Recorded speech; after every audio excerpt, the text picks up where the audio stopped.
우리가 관찰하고 확인해야 할 가장 중요한 신호는 세 종류다. 호불호의 신호. 다음과 같은 시나리오를 한번 상상해보자. 집단 내에서 누군가 당신을 싫어한다. 그것은 시기심 때문일 수도 있고 당신을 불신해서일 수도 있다. 그런데 집단 내에서 그런 감정을 과도하게 표현했다가는 팀워크를 깬다는 이유로 오히려 그 사람이 나쁘게 보일 것이다. 그래서 그 사람은 당신을 보고 웃고 당신과 대화를 나누고 심지어 당신 생각을 지지하는 것처럼 보이기까지 한다. 종종 당신은 뭔가 찜찜한 기분이 들 수도 있지만 그런 신호들은 너무 미묘하기 때문에 잃어버리고 상대가 보여주는 모습 앞에만 신경을 쓴다. 그러다가 어느 날 정말로 뜬금없이 그 사람은 당신을 방해하고 추한 모습을 보인다. 가면이 벗겨진 것이다. 당신은 이제 일이나 생활만 힘들어진 것이 아니라 두고 남을 수도 있는 감정적 비용까지 대가를 치러야 한다. 알아둘 것이 있다. 적대 행위나 저항은 결코 뜬금없이 나타나지 않는다. 상대가 어떤 행동을 취해 오기 전에 틀림없이 신호가 있다.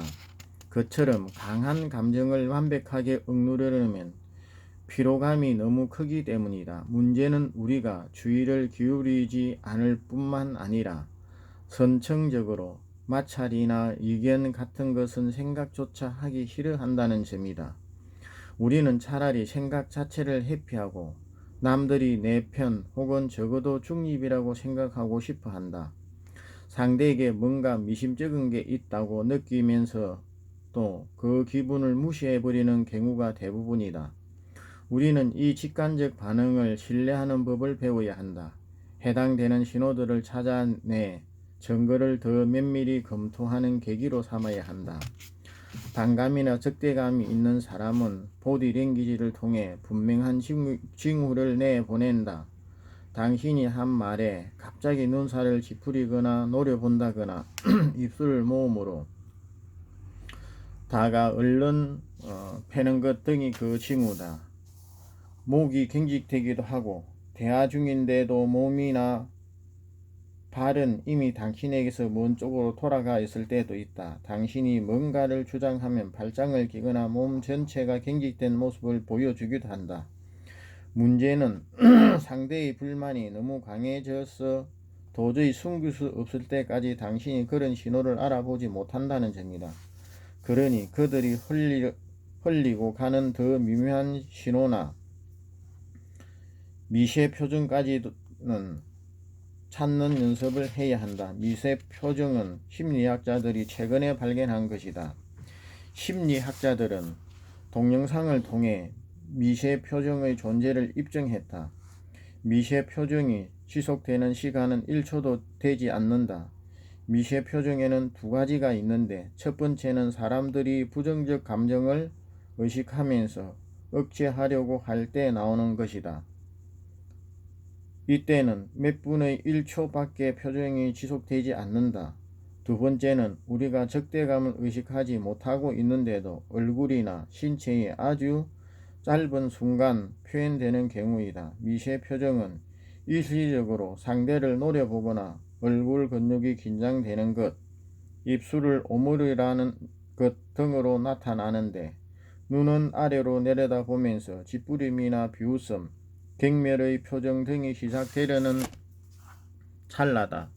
미세 표정을 알고 있으면 찾아내는 것도 가능하다.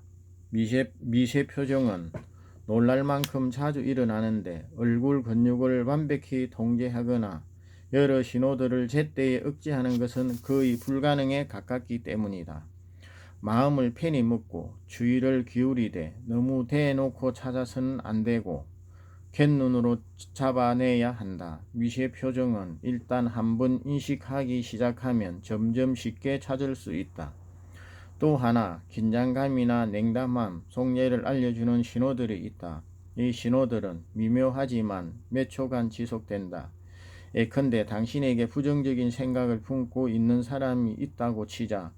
그 사람에게 다가갈 때 옆에 갑자기 나타나 그를 놀라게 만들면 당신이 다가온 게 불쾌하다는 신호를 분명히 보게 될 것이다. 상냥하면 가면을 쓸 시간이 충분치 않기 때문이다.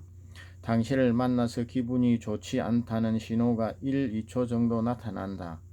혹은 당신이 어떤 주장을 강하게 피력할 경우 상대는 어이없다는 듯 눈을 위로 굴려다가 얼른 미소로 그것을 감출 것이다. 갑작스러운 침묵도 많은 것을 말해줄 수 있다.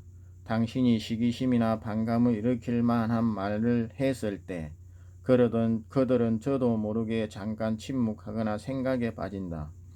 미소로 이를 감추려고 할 수도 있지만 속으로는 열불이 난다. 단순히 수줍거나 할 말이 없는 것과는 다른 분명한 짜증의 신호를 감지하게 될 것이다. 이런 경우 성급히 결론을 내기보다는 여러 번 같은 신호가 나타나는지 기다려보는 편이 좋다. 혼재된 신호 때문에 속마음이 노출되는 경우도 많다. 입으로 좋은 말을 해서 당신의 주위를 둘러보면서 보디랭귀지는 뚜렷이 부정적인 경우이다. 이렇게 하면 상대는 늘 깍듯한 모습을 보여야 한다는 긴장감에서 풀려날 수 있다. 상대는 당신이 그 사람의 말에만 집중할 게 분명하다고 보고 찡그린 표정이나 비뚤어진 미소를 얼버무리고 넘어가는 것이다. 정반대의 조합에도 유의해야 한다. 당신을 향해 뭔가 냉소적이고 뾰족한 이야기를 하면서 마치 그냥 유머라는 듯이 미소를 짓거나 장난스러운 목소리를 내는 경우이다. 이럴 때 우리는 유머로 받지 않으면 예의가 아닌 것처럼 느껴진다. 그러나 실제로 이런 일이 여러 번 반복된다면 이때는 오히려 보디랭귀지가 아니라 말 자체에 주목해야 한다. 상대는 적재감을 억누르서 표현하고 있는 중이기 때문이다. 당신에게 칭찬이나 아첨을 하면서 표정이 환하지 않는 사람도 주의하라. 시기심을 숨기고 있다는 신호일 수 있다. 스탕달의 소설에서 모스카 백작은 익명의 편지를 한 통 받는다. 편지에 그가 죽고 못 사는 정부를 둘러싸고 질투심을 유발할 만한 내용이 쓰여 있다. 누가 이런 편지를 보냈을까 곰곰이 생각해보던 모스카 백작은 그날 낮에 파르마 대공과 나눈 대화가 떠오른다. 파르마 대공은 권력을 누리는 기쁨도 사랑이 주는 기쁨에 비하면 얼마나 하찮냐고 했었다. 그 말을 할 때 대공의 입가에서 번지던 애매모호한 미소와 눈가에서 번뜩이던 아기를 모스카 백작은 놓치지 않았다. 대공의 말은 사랑 일반에 관한 것이었으나 그의 표정은 자신을 향하고 있었다. 대공이 편지를 보냈을 거라는 모스카 백작의 추측은 옳았다. 대공은 자신의 한 일을 떠올리며 악랄한 기쁨을 미처 다 숨기지 못하고 누출했던 것이다. 이런 것은 일종의 혼재된 신호다. 일반적 주제에 관해 다소 강렬한 발언을 하면서 당신을 향해 미묘한 표정을 짓는 경우 말이다. 적대감을 알아볼 수 있는 탁월한 방법이 하나 있다. 상대가 나를 대할 때와 다른 사람들을 대할 때의 보디랭귀지가 어떻게 달라지는지 비교해보면 된다. 다른 사람들에게는 눈에 띄게 다정하거나 따뜻한 태도를 보이다가 당신을 대할 때만 공손한 가면을 쓸 수도 있다. 또 대화를 하다 보면 참을 수 없거나 짜증난다는 듯한 눈빛이 잠깐 스칠 텐데 오직 당신이 말하고 있을 때만 그럴 것이다. 또 사람들은 술에 취했거나 잠이 올 때, 자포자기할 때, 화가 났을 때, 혹은 스트레스를 받고 있을 때 자신의 진짜 감정, 특히 적대적 감정을 더 많이 누출한다는 사실도 기억하라. 상대는 그때 제정신이 아니었다며 나중에 사과해 오겠지만 실제로 그 순간이 그 어느 때보다 제정신이다. 이런 신호를 찾을 때 좋은 방법 중 하나는 테스트를 해보거나 덫을 놓는 것이다. 루이 14세는 이 방법의 달인이었다. 그는 자신에 대한 원망과 적대감을 들끓는 귀족들이 덕실되는 베르사유 궁정의 정점에서 절대적 권위를 세우려 했다. 그러나 베르사유 교양 있는 공간이었고 귀족이라면 누구나 능수능란한 배우가 되어 감정, 특히 왕에 대한 감정을 숨겨야 했다.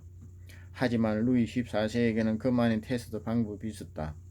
루이 14세는 귀족들이 있는 자리에 예고도 없이 나타나 그들 얼굴에 순식간적으로 나타나는 표정을 유심히 살폈다. 그는 또 귀족들에게 비용이 많이 들고 불쾌한 일임을 알면서도 베르사유 궁전으로 이사를 오라고 요청했다. 그러면서 상대의 표정이나 목소리에 짜증의 신호가 없는지 면밀히 관찰했다. 루이 14세는 상대 귀족과 같은 편에 속하는 다른 대신에 관해 부정적인 이야기를 하고 상대의 순간적 반응을 살폈다.